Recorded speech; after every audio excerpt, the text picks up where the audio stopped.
Hello, আসসালামু আলাইকুম everyone. আশা করি সবাই অনেক অনেক ভালো আছেন। জুবাইর রায়হান ইউটিউব চ্যানেল এবং ফেসবুক পেজে আপনাদের সবাইকে আজকের এই ভিডিওতে স্বাগতম।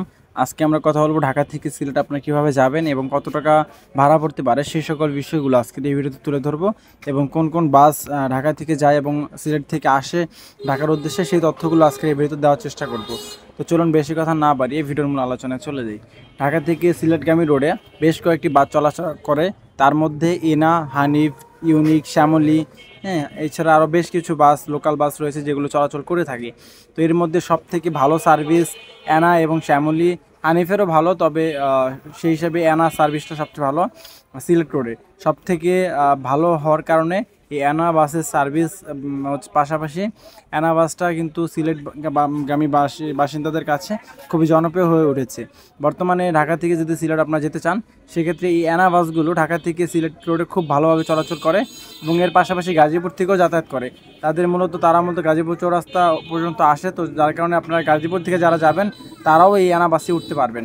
তো এই জন্য অ্যানা বাসে সবসময় মূলত যাত্রী থাকেই এবং বাজেটের মূল্য হচ্ছে তাদের যে ভাড়াটা, সেজন্য খুব ইজিলি মানুষগুলো চলাচল করতে পারে। বর্তমানে আপনারা যদি অ্যানা বাসে করে বা শ্যামলী সহ অন্যান্য বাসে করে যদি ঢাকা থেকে সিলেট যেতে চান, সেক্ষেত্রে ঢাকার বিভিন্ন কাউন্টার রয়েছে, সায়দাবাদ, যাত্রাবাড়ি, এসব আরও বেশ কিছু কাউন্টার রয়েছে। তো আপনারা সায়দাবাদ বাস কাউন্টার গেলে এভেলেবেল বাস সিলেটগামী পাবেন, বিভিন্ন ব্র্যান্ডের বিভিন্ন কোম্পানির বাস পাবেন। তো তাদের শিডিউল রয়েছে, আধা ঘন্টা পরপর তাদের বাসগুলো ছাড়ে। তো শ্যামলীও আধা ঘন্টা পরপর আসে এবং অ্যানাও আধা ঘন্টা পরপরই তাদের বাসগুলো ছাড়ে।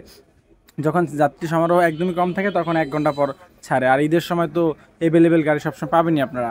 তো ভাড়ার প্রসঙ্গে যদি আসি, তো সেক্ষেত্রে ঢাকা থেকে মূলত হচ্ছে 600 টাকা থেকে নন এসি বাসের ভাড়া শুরু হয়, আর লোকাল বাসে গেলে আপনারা 500 টাকাও যেতে পারবেন। তো লোকাল নন এসি বাসগুলো 600 থেকে 700 টাকা ভাড়া নিয়ে থাকে সিলেটের উদ্দেশ্যে যারা যাবে তাদের কাছ থেকে। তো এর মধ্যে বিভিন্ন রয়েছে, ঢাকার মধ্যে আপনার যে কাউন্টার থেকে ওঠেন না কেন একই ভাড়া, হ্যাঁ, সেটা কম বেশি না। তবে গাজীপুর থেকে যারা যাবেন তাদের আবার 100 টাকা বেশি পড়বে।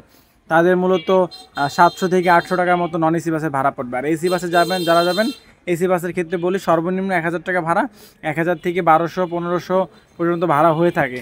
আর সিলেটগামী রোডে আদৌ স্লিপার বাস চালু হয়েছে কিনা সে বিষয়ে আমার জানা নেই। যদি জানতে পারি সেটা অবশ্যই আমি আপনাদেরকে জানিয়ে দেওয়ার চেষ্টা করবো। আর আপনারা যদি কেউ জেনে থাকেন সেটা অবশ্যই কমেন্টে জানাবেন। আর সিলেটগামী বাস সম্পর্কে যদি অন্য কোনো ইনফরমেশন জানার থাকে তাহলে অবশ্যই সেটা কমেন্টে জানিয়ে যাবেন। আমরা চেষ্টা করবো সেটা আপনাদেরকে পরবর্তী কোনো ভিডিওর মাধ্যমে জানিয়ে দেওয়ার জন্য। ধন্যবাদ সবাইকে। আসসালামু আলাইকুম।